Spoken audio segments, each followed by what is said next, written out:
కొందరి మెంటాలిటీ ఎట్లుంటదంటే, డబ్బులున్నప్పుడు చుట్టుపక్కల ఎవ్వరింక కనపడరు. కళ్ళు నెత్తి మీద ఉంటాయి అసలు. ఏం చెప్పాలంటే పక్కోడింకా కనపడడు.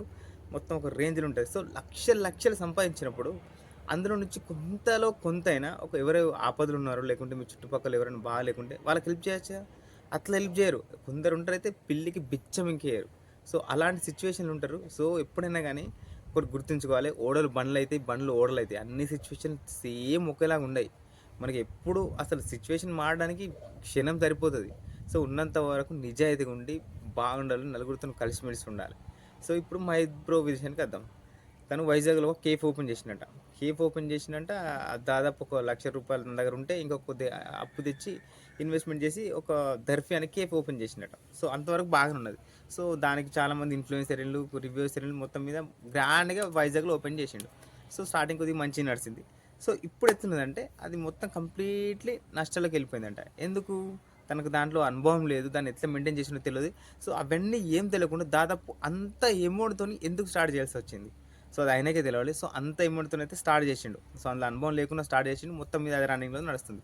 సో, రన్నింగ్‌లో నడిచినప్పుడు దా ఇప్పుడేమంటారు? ఇప్పుడు ఒక యూట్యూబ్ ప్లాట్‌ఫామ్‌లోకొచ్చి ఇది సంగతి, నేను ఒక దర్ఫీ అనే కేఫ్ ఓపెన్ చేసిన. దాని నుంచి నష్టం వచ్చింది. సో, ఇప్పుడు యూట్యూబ్ అమ్మే సిట్యుయేషన్‌లో కూడా ఉన్నా. మీ నుంచి నాకు సాయం కావాలని యూట్యూబ్‌లో ఒక వీడియో పెట్టిండు. సో, ఇంతవరకు ఓకే. సో, యూట్యూబ్‌లో ఇప్పుడు నీకు ఒక ఆపదొచ్చింది కాబట్టి నువ్వు ఒక వీడియో పెట్టినావు నాకు డబ్బులు కావాలని.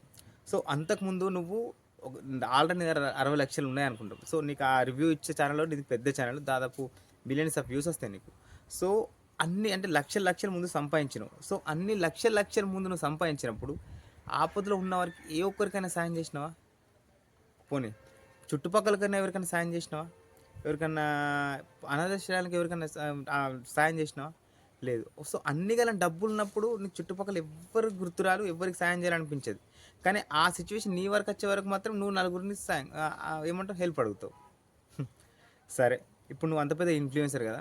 సో, ఇప్పుడు కాకున్నా నువ్వు నీ ఉన్న ఛానెల్‌తోని ఖచ్చితంగా నువ్వు రికవరీ చేయగలుగుతావు. ఆ కెపాసిటీ ఉన్నది నీకు. ఉన్నదంటే నీ ఛానెల్ అలాంటిది కాబట్టి. ఆ రివ్యూ ఛానెల్. సో, ఆ కెపాసిటీ ఉన్నది కాబట్టి ఈరోజు కాకుండా రేపు కన్నా అప్పు తెచ్చి మరీ రికవర్ చేయగలుగుతావు.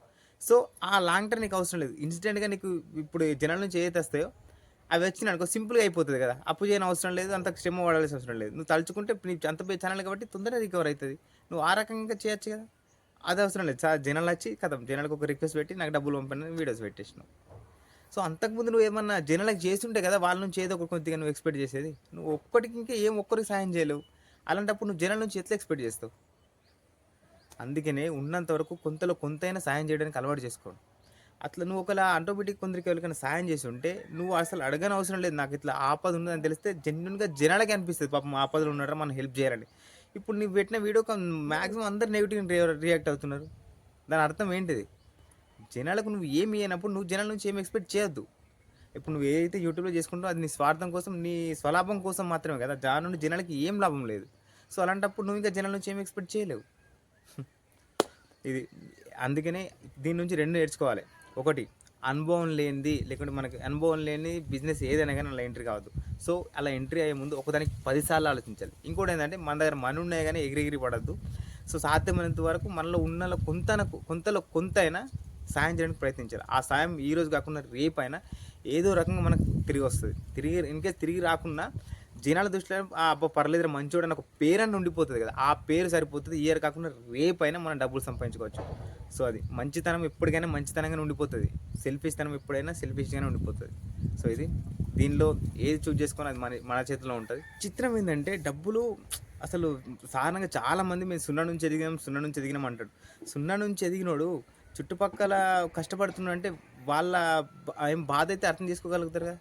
సో, అంత చిన్న స్థాయి నుంచి వచ్చినామని అంటారు కదా చాలామంది. సో, చిన్న స్థాయి నుంచి వచ్చినప్పుడు చిన్న స్థాయిలో ఉన్న వాళ్ళ బాధ ఏంటో నీకు అర్థమవుతది కదా! అలాంటిది నీ నీ అంటే నీ దగ్గరికి ఒకరు సాయం కోసం వస్తే సాయాన్ని ఎందుకు నిరాకరిస్తావు? ఖచ్చితంగా సాయం చేయాలి కదా మరి. సో, అన్ని డబ్బులున్నా గూడా పిల్లికి బిచ్చమెయ్యని సిట్యుయేషన్‌లో ఉంటారు కొందరు. సో, మరీ అంత అవసరం లేదు. ఇప్పుడు జనాల మీదనే నువ్వు కొద్దిగా సంపాదిస్తున్నావు కాబట్టి, కొంతలో కొంతైనా అంత నువ్వు సాయం చేయమని అవసరం లేదు. 24 గంటలు సాయం చేయమని ఎవ్వడింకా చెప్పడు. కానీ సాయం చేయాల్సిన సిట్యుయేషన్ వస్తే ఖచ్చితంగా కొంతలో కొంతైనా సాయం చేయాలి. అది ఏమంటారు? అదే మానవత్వం. సో, మానవత్వం లేని మనిషి ఉన్నా ఒకటి, లేకున్నా ఒకటి నా దృష్టిలో అయితే. ఖచ్చితంగా కొంతలో కొంతైన మానవత్వం ఉండాలి. అయ్యో అనే భావన, గుణం ఖచ్చితంగా ఉండాలి మనిషి లోపల. అది ఉంటేనే నిజమైన మనిషి. అది ఉంటేనే పరిపూర్ణమైన మనిషి అనిపించుకుంటాడు. సో ఇది. అందుకని చెప్తున్నా, ఈ సిచ్యువేషన్ ఎట్లైనా మారచ్చు. సాధ్యమైనంత వరకు నలుగురితో కలిసి ఉండు, నలుగురికి సహాయం చేస్తూ ఉండండి. మనలో అంటే మన చేతనైనంత వరకు. ఇప్పుడు నువ్వు ఎక్కడి నుంచో అప్పు తెచ్చి ఏదో చేయనవసరం లేదు. నీ చేతనైతే నీ ద్వారా ఏదైతుంది, నీ డబ్బుల ద్వారా నీకు సాయం అవుతుంది, కానీ నీ ద్వారా ఏ సాయం అయినా కానీ ఖచ్చితంగా ఆపద ఉన్న మనకి సాయం చేయాలి. ఇది. ఆ సాయం ఈరోజు కాకుండా రేపైనా వస్తుంది. రాకున్నా ఇన్ కేస్ నీకు ఒక తృప్తి ఉంటుంది, నేను మంచి చేసిన అని. సో మంచి చేస్తే వచ్చే తృప్తి మరి ఇంకే దాంట్లో ఉండదు. ఇది మాత్రం 100% నిజం. Okay, thank you.